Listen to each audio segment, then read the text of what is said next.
Cable news కి స్వాగతం. తప్పు చేసిన వారు తప్పించుకోలేరని వంశీ అరెస్టుపై మంత్రులు వాసంశెట్టి సుభాష్, కొల్లు రవీంద్రలు వ్యాఖ్యానించారు. తప్పు చేసిన వారు తప్పించుకోలేరని వంశీ అరెస్టుపై మంత్రులు వాసంశెట్టి సుభాష్, కొల్లు రవీంద్రలు వ్యాఖ్యానించారు. గన్నవరం మాజీ ఎమ్మెల్యే వల్లభనేని వంశీ అరెస్టుపై మంత్రులు వాసంశెట్టి సుభాష్, కొల్లు రవీంద్రలు ఘాటుగా స్పందించారు. మీడియాతో వారు మాట్లాడారు. దేవుడైనా క్షమిస్తాడేమో గానీ కర్మఫలం ఏ ఒక్కరిని వదలదు అని టికెట్ ఇచ్చి ఎమ్మెల్యేని చేసిన చంద్రబాబును తూలనాడిన వ్యక్తి వంశీ అని అన్నారు. తప్పుడు కప్పిపుచ్చుకునేందుకు చేసిన మరో తప్పే వంశీని జైలు పాలు చేసింది అని నెక్స్ట్ అరెస్ట్ అయ్యేది పేరుని నాని కోడలు నానిలే అని వ్యాఖ్యానించారు. చట్టం తన పడి తాను చేసుకుపోతుందని వారన్నారు. అధికారం ఉన్న కానీ రెచ్చిపోతే ఏమొద్దు, దానికి ఉదాహరణ ఇదే. విర్రవిగారు, శాశ్వతంగా ఉంటామనుకున్నారు. రాజ్యాంగానికి విరుద్ధంగా జగన్మోహన్ రెడ్డి మెప్పు కోసం, పదవుల కోసం కక్కుర్తి పడ్డారు. ఇవాళ వాళ్ళు చేసినటువంటి పాపాలే వాళ్ళకి శాపాలే తగిలినాయి. ఇవాళ జైల్లో ఇవాళ తప్పించుకోవడానికి చేసినటువంటి ప్రయత్నంలో ఒక తప్పుకు 10 తప్పులు చేసుకుని జైలు పాలయ్యారు. ప్రజాస్వామ్యం అంతే. దీన్ని ఎవరు మార్చలేరు, ఎవరి తలరాతను ఎవరు మార్చలేరు. ఇవాళ మీకు కర్మఫలం వెంటాడుతుంది. ప్రతి ఒక్క వైసీపీ నాయకుడి కర్మఫలం వెంటాడుతుంది. దాంట్లో సమస్య లేదు. మీరు తప్పులు చేశారు, అరాచకాలు చేశారు, ఆస్తులు దోచారు, ప్రజల్ని మనశ్శాంతి లేకుండా చేశారు. దానికి ఉదాహరణ బందర్లో పేరునాని బియ్యంగా దొరికిపోవడం. ఇవాళ వంశీ ఇవాళ అతను బ్లాక్మెయిల్ చేసి కేసు విత్డ్రా చేయాలని ప్రయత్నం చేయటం. ఇవాళ అందరూ కూడా కొడాలి నాని కానీ జిల్లాని భ్రష్టు పట్టేశారు వీళ్ళందరూ కూడా. ఇవాళ వంశీ జైల్లో మంచాలు పట్టు పానుపులు వేస్తారు మీకోసం. జైల్లో మీకు పట్టు పానుపులు లేదా ఆ బాత్రూమ్కి వెళ్ళినా ఉండు అట్టగే కడుపు ఉబ్బి అయిపోతాం. ఇవాళ జైలుగానే ఉంటాయి. మమ్మల్ని జైల్లో పెట్టారు 54 రోజులు. మేము ఏ రోజు అనలేదే మాకు పట్టు పాలు కావాలి, ఏసీలు కావాలని. ఇవాళ మీరు జైలు కానీ మీరు చేసిన తప్పులకి ఎవరైనా సరే అనిపించాలి. రేపు మీ జగన్మోహన్ రెడ్డి అయినా సరే అనిపించాలి. దాంట్లో ఎటువంటి అనుమానం లేదు. మేము ప్రజాస్వామ్యబద్ధంగానే వెళ్తాం. ఇవాళ మేము ఒకటే చెప్తా ఉన్నాం, ప్రజలు కూడా ఆలోచించేయండి. నిజంగా మాది కక్ష సాధింపు అయితే వచ్చిన 4 రోజుల్లోని వైఎస్ఆర్ పార్టీ నాయకులందరినీ కూడా సోకాళ్ళని జైల్లో పెట్టేవాడు. కానీ మేము ఎక్కడ కూడా తప్పులు చేయం, పొరపాట్లు చేయం. ప్రజాస్వామ్యబద్ధంగానే ముందుకెళ్తాం. నిజాంపేటలోని నూతి వీరయ్య గారి వనమలమ్మ సంబరాలు వైభవంగా నిర్వహించారు. ఈ సందర్భంగా అమ్మవారికి ప్రత్యేక పూజలు నిర్వహించారు. నిజాంపేటలోని నూతి వీరయ్య గారి వనమలమ్మ సంబరాలు వైభవంగా నిర్వహించారు. ఈ సందర్భంగా అమ్మవారికి ప్రత్యేక పూజలు నిర్వహించారు. పెద్ద సంఖ్యలో భక్తులు ఈ కార్యక్రమంలో పాల్గొని అమ్మవారికి పసుపు కుంకుమ సమర్పించి మొక్కుబడులు తీర్చుకున్నారు. అమ్మవారి నెల సంబరం సందర్భంగా ఆలయ పరిసర ప్రాంతాలు కోలాహలంగా మారాయి. రుస్తుంబాద్ మున్సిపల్ హైస్కూల్ పూర్వ విద్యార్థుల ఆత్మీయ సమ్మేళన కార్యక్రమాన్ని ఘనంగా నిర్వహించారు. రుస్తుంబాద్ మున్సిపల్ హైస్కూల్ 1983-1984 బ్యాచ్ పూర్వ విద్యార్థుల ఆత్మీయ సమ్మేళన కార్యక్రమాన్ని SSR ఫంక్షన్ హాల్లో నిర్వహించారు. ఈ కలయిక ఎంతో ఆనందోత్సాహంతో విద్యార్థులు జరుపుకున్నారు. ఈ సందర్భంగా వారు చదువుకునే సమయంలో ఉపాధ్యాయులుగా పనిచేసే వారిని నూతన వస్త్రాలతో సత్కరించి పాదాభివందనం చేశారు. అనంతరం వివిధ సాంస్కృతిక కార్యక్రమాలు నిర్వహించి బహుమతులు అందించారు. ఈ ఆత్మీయ కలయిక ద్వారా రాబోయే రోజుల్లో అనేక సేవా కార్యక్రమాలు రూపకల్పన చేయాలని పూర్వ విద్యార్థులు తెలిపారు. అనంతరం ఆనాటి గురువులను సత్కరించి వారి ఆశీస్సులు తీసుకున్నారు. రుస్తుంబాద్ హై స్కూల్లో 1983-84 10th క్లాస్ బ్యాచ్ వాళ్ళు వాళ్ళ మిత్రులందరినీ ఒక అడ్రస్లు సేకరించి వాళ్ళందరినీ తీసుకొచ్చి ఇక్కడ కాంగ్రిగేట్ చేయడం అనేది గొప్ప విశేషం.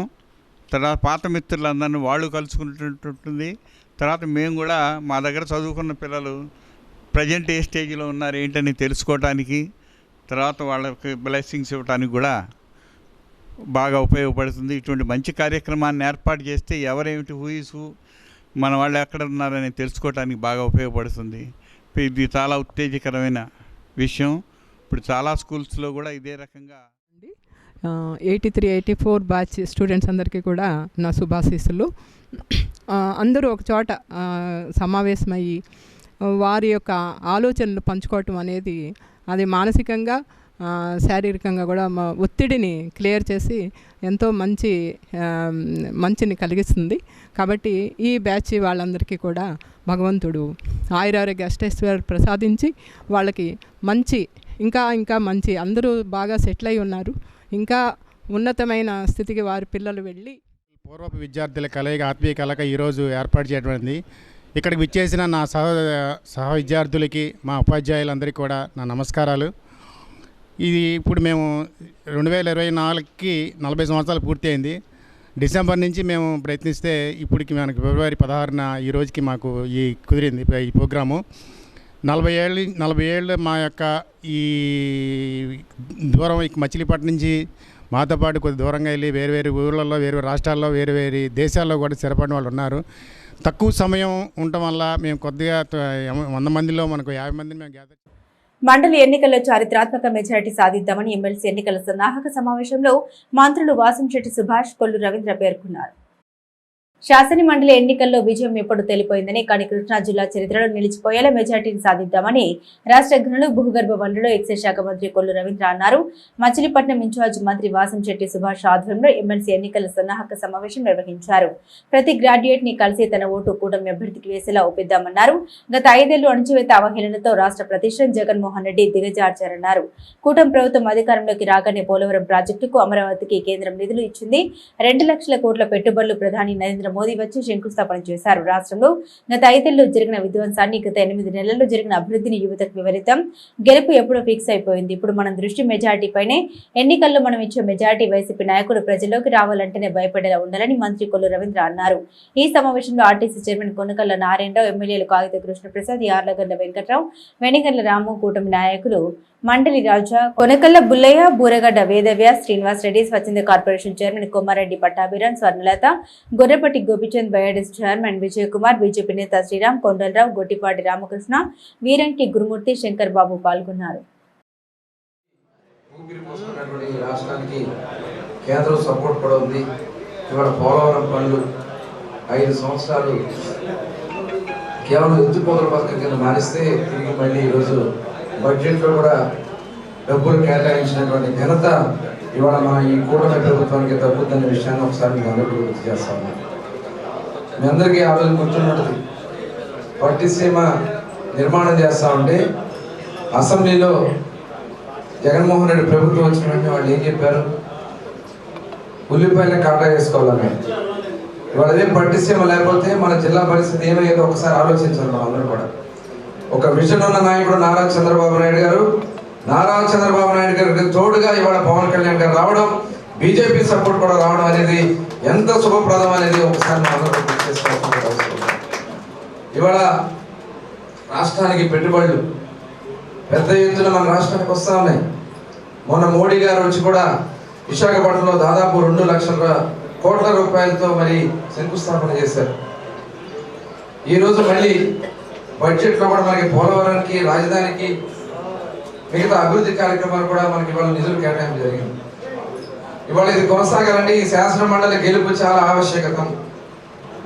ఈ ఎన్నికల్లో గెలిపించుకోగలిగితే గెలుపు ఆల్రెడీ డిసైడ్ అయిపోయింది.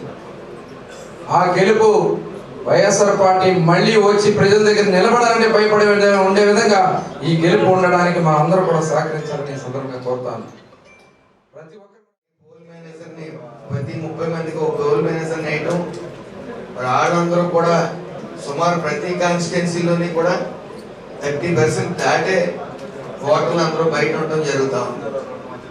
ముఖ్యంగా మనం ఎవరైతే బయట ఉన్నారో వాళ్ళందరినీ మండల స్థాయి మీటింగ్లు వేసి వాళ్ళు గుర్తించి మళ్ళీ మనం 21వ తారీఖున సమావేశం అవుతాం. ఆ రోజు ఎవరైతే ఓటర్లు బయట ఉన్నారో మండల స్థాయి మీటింగ్లు వేసి వాళ్ళు ఐడెంటిఫై చేసి వాళ్ళ లిస్ట్ అంతా మన దగ్గర పెట్టుకుంటే అది 90% మనకి ఈజీగా ఉంటుంది. కాబట్టి మనం బయట ఓటర్స్ని గుర్తించడం చాలా కష్టతరంగా ఉంది. అయినప్పటికీ ఈ పోల్ మేనేజర్ 30 మందికో 50 మందికో వేశారు. కాబట్టి ఆ పోల్ మేనేజర్ ద్వారా అలాగే బూత్ లెవెల్ ఏజెంట్లు కానీ ఈ క్లస్టర్లు కానీ అందరిని ఇన్వాల్వ్ చేసి మనం వెంటనే మండల స్థాయి మీటింగ్లు వేసి మన క్లస్టర్లకి వాళ్ళకి బాధ్యతలు అప్పగించి, అలాగే ప్రతి అబ్జర్వర్ గారు కూడా ఈ బాధ్యత తీసుకుని మండల స్థాయి మీటింగ్లు వేయించి ఈ లిస్ట్ అనేది మళ్ళీ మనకి 21వ తారీఖున మండల స్థాయి. నిన్న అందులో భాగంగా 3 నియోజకవర్గాలు మేము మర్యాదపూర్వకంగా కలవడం జరిగింది. అక్కడ మా కార్యకర్తలు జనసేన పార్టీ చెప్పింది ఏంటంటే, మమ్మల్ని అక్కడక్కడ కలుపుకోవట్లేదు, వెళ్ళిపోతున్నారన్నారు. కొంచెం మా వాళ్ళని మీరు కలుపుకొని వెళ్తే బాగుంటుంది. మీ అందరూ లేదంటే మా వాళ్ళు మీ వెనకాలే ఉంటారు. ఎవరినైనా కలుపుకోవాలంటే కొంచెం కుర్రోళ్ళు కదా, అనుభవం లేకుండా ఉంటారు కనుక నేనంటే ఒక 60 ఏళ్ళు దగ్గరికి వచ్చినాయి కనుక కలుపుకోకుండా మేము కలిసి వెళ్తాం. కానీ కుర్రోళ్ళు మమ్మల్ని కలుపుకుంటారు ప్రతిసారి అంటున్నారు. కలుపుకుని వెళ్ళడం చాలా అవసరం. అది కూడా చేయకూడదంటే మరి కనీసం మనందరినీ కలుపుకొని ఒక అన్నదమ్ములాగా మనందరం కలిసి ఆలపాటి రాజేంద్ర ప్రసాద్ గారి విజయం కోసం మనందరం కష్టపడాలి. అందరం కలిసి వెళ్ళడం వల్ల మనం ఎలాంటి విజయాలు చూసామో మనం చూసాం. అదే రకంగా అందరం అన్ని చోట్ల కలిసి 45వ డివిజన్ శానిటేషన్ సిబ్బంది సేవలకు జిల్లా కలెక్టర్ ముఖ్యమంత్రి చంద్రబాబు తెలుగుదేశం పార్టీ నాయకులు ప్రశంసలు కురిపిస్తున్నారు. తడి చెత్త పొడి చెత్త వేరు చేయించుతూ కలెక్టర్చే ప్రశంసలు అందుకున్న 45వ డివిజన్ శానిటేషన్ సిబ్బందిని తెలుగుదేశం పార్టీ నాయకులు ఘనంగా సత్కరించారు. స్వర్ణాంధ్ర స్వచ్ఛంద కార్యక్రమంలో భాగంగా ప్రజలకు అవగాహన కల్పిస్తూ జిల్లా కలెక్టర్ పర్యవేక్షణలో తడి చెత్త పొడి చెత్త వేరు చేయట్లో కృష్ణా జిల్లా కలెక్టర్ బాలాజీచే ప్రశంసలు అందుకున్న sanitation worker Bhogireddy Nancharamma, sanitation ward మేస్త్రి భట్రాజు వెంకట రామశేఖర్, ఓసూరి శ్రీనివాసరావు, డివిజన్ సచివాలయ శానిటేషన్ సెక్రటరీ మాచవరపు మానసులకు తెలుగుదేశం పార్టీ సీనియర్ నాయకుడు Gorrepati Gopichand, division party in charge P V కుమార్లు అభినందనలు తెలిపి వారి డివిజన్ ప్రజలందరి తరపున సత్కరించి నూతన వస్త్రాలు అందించారు. జిల్లా స్థాయిలో ఉత్తమ సేవలు అందించినందుకు గాను రిపబ్లిక్ డే సందర్భంగా కలెక్టర్ గారి చేతి మీదుగా ఆయన ప్రైజ్ అందుకున్నాడు. ఆయనకి కంగ్రాచులేషన్ చెప్తున్నాను. అదేవిధంగా మరి స్వచ్ఛత స్వచ్ఛ ఆంధ్రప్రదేశ్ నిర్మాణంలో భాగంగా తడి చెత్త పొడి చెత్త ఈ అమ్మాయి టెక్నికల్ డైరెక్టర్ ఏం కాదు, టెక్నికల్గా అమ్మాయికి తెలియదు. కానీ అధికారులు చెప్పిన దాన్ని అవగాహన చేసుకుని దేనికది ఎడగొట్టి మరి కలెక్టర్ గారిచే ప్రత్యేక ప్రశంసా పత్రం పొందినందుకు ఆ అమ్మాయిని కూడా అభినందిస్తున్నాను. అదేవిధంగా మాచవరపు మానస, మా పిల్ల, నా కూతురు, ఆ అమ్మాయి నేను అబ్జర్వ్ చేస్తూ ఉంటాను. తెల్లారుజామున 5 గంటలకే వచ్చేస్తుంది. మరి శానిటేషన్ సెక్రటరీ అమ్మాయి సచివాలయంలో అండ్ ఎన్విరాన్మెంట్ ఈ రెండు చూసుకుంటుంది. ఎప్పుడు ఆ బ్యాగ్ వేసుకుని తిరుగుతానే ఉంటుంది. అంత నేను ఎందుకు చెప్తున్నానంటే అది ఎవరైనా కానీ కమిట్మెంట్తో పనిచేయాలి, వర్క్ సాటిస్ఫాక్షన్ ఉండాలి. నేను ఇక్కడ శానిటేషన్ అండ్ ఎన్విరాన్మెంట్ సెక్రటరీగా పనిచేస్తున్నానండి. మా డివిజన్లో పనిచేస్తున్న భోగిరెడ్డి నాంచారమ్మకి స్వచ్ఛ సేవక్ అవార్డు వచ్చింది. దానికి చాలా సంతోషంగా ఉంది. అలాగే మా శానిటరీ మేస్త్రి బివి రామశేఖర్ గారికి కూడా ఉత్తమ సేవలు అందించినందుకు బెస్ట్ ఎంప్లాయీ అవార్డు వచ్చిందండి. దానికి కూడా నేను చాలా సంతోషపడుతున్నాను. అలాగే మాకు ఈ డివిజన్లో ఏం చేయాలన్నా కానీ మా ఫణికుమార్ గారు ఎప్పుడు మాకు సహాయ సహకారాలు అందిస్తూ ఉంటారండి. దానివల్లనే మేము అంతా అచీవ్ చేయగలుగుతున్నాం. అలాగే గోపిచంద్ గారికి, పెద్దలు గోపిచంద్ గారికి కూడా స్వయంగా తడి చెత్త పొడి చెత్త శానిటేషన్ వర్కర్లు ఏ రకంగా వేరు చేస్తున్నారు ఆయనే వచ్చి స్వయంగా పరిశీలించి మరి శానిటేషన్ వర్కర్ల దగ్గరికి వెళ్ళి ఆ చెత్త దగ్గరికి కూడా వెళ్ళి ఆయన పరిశీలించడం జరుగుతుంది. ఎందుకంటే జిల్లా కలెక్టర్ గారు మరి ఈరోజు మా 45వ డివిజన్లో 2 సార్లు వచ్చారు. ఆ 2 సార్లలో కూడా తడి చెత్త పొడి చెత్త ఏ రకంగా వేరు చేస్తున్నారని చెప్పి మరి మా శానిటేషన్ వర్కర్లు అందరి దగ్గరికి వెళ్ళి ఆయన పరిశీలించగా నాంచారమ్మ గారు ఇంటింటికి వెళ్ళి మరి తడి చెత్త పొడి చెత్త ఈ రకంగా చేస్తున్నామని చెప్తే ఆయన సాటిస్ఫాక్షన్ అయ్యి నిన్న స్వచ్ఛాంధ్ర చంద్రబాబు గారి కళలో స్వచ్ఛాంధ్ర స్వర్ణాంధ్రలో భాగంగా మరి ఆవిడ తడి చెత్త పొడి చెత్త వేరు చేసే విధానం నచ్చి కలెక్టర్ గారు ఆవిడని అప్రిషియేట్ చేస్తూ మరి ఆవిడకి అవార్డు ఇవ్వడం కూడా జరిగింది.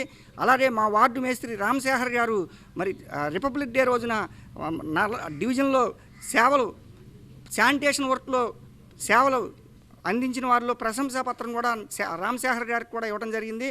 అలాగే మా సచివాలయ శానిటేషన్ సెక్రటరీ గారు అయినటువంటి మానసారి గారు ఆవిడ ప్రతినిత్యం కూడా వీళ్ళందరినీ నడిపిస్తారు. కృష్ణా గుంటూరు జిల్లాల ఎమ్మెల్సీ అభ్యర్థి కాలపాటి రాజేంద్ర ప్రసాద్ ని అత్యధిక మెజారిటీతో గెలిపించారని రాష్ట్ర కార్మిక శాఖ మంత్రి వాసంశెట్టి సుభాష్ అన్నారు. అవనిగడ్డ నియోజకవర్గంలోని కూటమి నేతలు, కార్యకర్తలు అందరూ రెట్టింపు ఉత్సాహంతో పనిచేసి కృష్ణా గుంటూరు జిల్లాల ఎమ్మెల్సీ అభ్యర్థిగా ఆలపాటి రాజేంద్ర ప్రసాద్ ని అత్యధిక మెజారిటీతో గెలిపించారని రాష్ట్ర కార్మిక శాఖ మంత్రి వాసంశెట్టి సుభాష్ అన్నారు. ఎమ్మెల్సీ ఎన్నికల ప్రచారంలో భాగంగా అవనిగడ్డలో మంత్రి ఓట్లను అభ్యర్థించారు. ఆయనతో పాటుగా రాష్ట్ర RTC chairman Konakalla Narayana Rao, TDP Avanigadda నియోజకవర్గ పరిశీలకులు కనపర్తి శ్రీనివాసరావు, మండలి వెంకట్రామ్ తదితరులు పాల్గొన్నారు. గత ప్రభుత్వం నిరుద్యోగుల పట్ల ఏం చేయకూడదో నిరుద్యోగాన్ని పెంచి పోషించింది. అలాగే గంజాయి వైపు మళ్ళీలా చేసింది. ఎక్కడ ఒక నోటిఫికేషన్ లేకుండా నిరుద్యోగులను గాలి కుదిలేసిన ప్రభుత్వం వైఎస్ఆర్సీపీ ప్రభుత్వం. మరి ఈ 8 నెలల ఈ ఎన్డీఏ కూటమి పాలనలో నారా చంద్రబాబు నాయుడు గారు కానీ, పవన్ కళ్యాణ్ గారు కానీ, లోకేష్ గారు కానీ ఈ యొక్క ఏదైతే రాష్ట్ర ఆర్థిక అభివృద్ధి సర్వనాశనం చేసిందో వైసీపీ, దాన్ని రీకన్స్ట్రక్ట్ చేసే ప్రయత్నంలో మరి సుమారు 6,83,000 కోట్ల రూపాయల పెట్టుబడుల్ని ఈ రాష్ట్రానికి తీసుకురావడం జరిగింది. దాని నిమిత్తం సుమారు 5 లక్షల ఉద్యోగాలని రానున్న 2 సంవత్సరాల్లో ఇవ్వబోతా ఉంది. మరి పూర్తిగా నిరుద్యోగం మీద దృష్టి పెట్టి ఏదైతే ఎన్నికల మేనిఫెస్టోలో 20 లక్షల ఉద్యోగాలు ఇస్తామని చెప్పి ప్రామిస్ చేశారో దానికి పునాదిగా ఈ 8 నెలల్లో సుమారు 5 లక్షల ఉద్యోగాలని భర్తీ చేయడానికి సర్వం సిద్ధమైంది. ఏదేమైనప్పటికీ మాలో మేమే పోటీగా ఇటు గుంటూరు జిల్లా మీద కృష్ణా జిల్లా ఎక్కువ మెజార్టీ తీసుకురావాలనే కృషితో మేము అందరం పనిచేస్తూ ఉన్నాం. చిలకలపూడిలో ప్రసిద్ధి చెందిన నూకలమ్మ అమ్మవారికి రాష్ట్ర మంత్రి కొల్లు రవీంద్ర పట్టు వస్త్రాలు సమర్పించారు. చిలకలపూడిలో ప్రసిద్ధి చెందిన నూకలమ్మ అమ్మవారికి రాష్ట్ర మంత్రి కొల్లు రవీంద్ర పట్టు వస్త్రాలు సమర్పించారు. అనంతరం అమ్మవారికి ప్రత్యేక పూజలు జరిపారు. ఈ కార్యక్రమంలో పంచి పర్వాల కాశీ విశ్వనాథం, చంటి, మున్నా, రత్నారావు, మాదిరెడ్డి శ్రీను, మాదివాడ రాము, లంకిశెట్టి నీరజ, పలువురు కూటమి నాయకులు పాల్గొన్నారు.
సిటీ కేబుల్ న్యూస్ సమాప్తం.